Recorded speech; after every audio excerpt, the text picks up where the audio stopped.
खबरों के मुताबिक सरकार ने वक्फ बोर्ड एक्ट में 40 बदलाव का प्रस्ताव रखा है, जिसमें धारा 9 और धारा 14 में संशोधन का प्रस्ताव है। इसके अलावा और जानकारी भी आपको दे दें कि प्रस्ताव में यह बताया गया है कि वक्फ बोर्ड की जो शक्तियां हैं वो कैसे यहां पर इसके बाद सीमित कर ली जाएंगी, और ये वक्फ बोर्ड का प्लान यहां पर जो है वो दिखाई पड़ता है। सरकार ने 40 बदलाव का प्रस्ताव इसके साथ बिल पेश करने के साथ रखने का फैसला किया है। धारा 9, धारा 14 में संशोधन का जो प्रस्ताव है वो किया जाएगा। आपको यह भी बता दें कि वक्फ बोर्ड की जो शक्तियां हैं उसको इस बिल के साथ ही सीमित करने की पूरी तैयारी है। बोर्ड की संरचना में परिवर्तन कैसे लाया जाए उसका भी प्रस्ताव इस बिल में यहां देखने को मिलेगा। निकायों में महिलाओं को प्रतिनिधित्व देने का प्रस्ताव है, भागीदारी को यहां पर बढ़ाया जाएगा, यह भी सरकार का विजन है। इसके अलावा आपको यह भी बता दें कि बिना सत्यापन जमीन नहीं ले सकेगा वक्फ बोर्ड, यही सबसे इंपॉर्टेंट, सबसे जरूरी इसका पहलू है। वक्फ बोर्ड गठन को लेकर भी इसमें प्रस्ताव मिलने वाला है। ऐसे करते हुए जो जानकारी यह है कि 40 ऐसे प्रस्ताव है जो इसमें रहने वाले हैं। अब देखिए आखिर वक्फ बोर्ड पर संशोधन की जरूरत क्यों पड़ी, यह भी एक बड़ा सवाल है।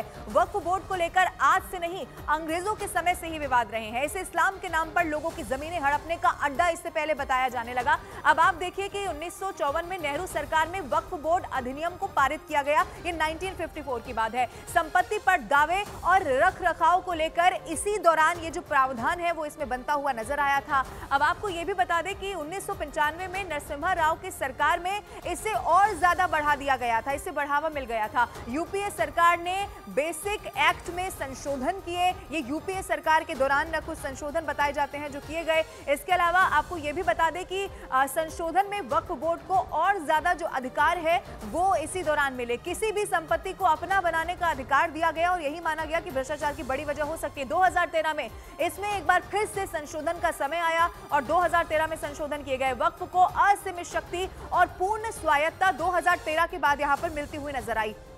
अब आपको यह भी बता दें कि अब जो अपडेट है वो है कि इसके जरिए अब कोशिश यही सरकार की है कि कैसे यहां पर इसको सीमित किया जाए। देखिए वक्फ एक्ट संशोधन बिल पर छत्तीसगढ़ में मिला जुला रुख देखने को मिल रहा है, जहां करीब 5,000 करोड़ रुपए की संपत्ति वक्फ के पास है और अलग अलग राजनीतिक पार्टियों के शासन समय में रहे वक्फ बोर्ड के पूर्व अध्यक्षों की अलग अलग इस पर राय नजर आ रही है।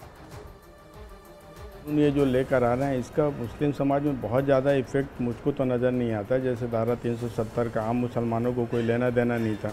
3 तलाक के मसले को भी लोग नहवा बना कर रखा था, आम मुसलमानों को कोई लेना देना नहीं था। मुस्लिम जो है शरीयत कानून के हिसाब से चलते हैं। कोई फ़र्क नहीं पड़ेगा, क्यों पड़ेगा, बल्कि और अच्छा होगा।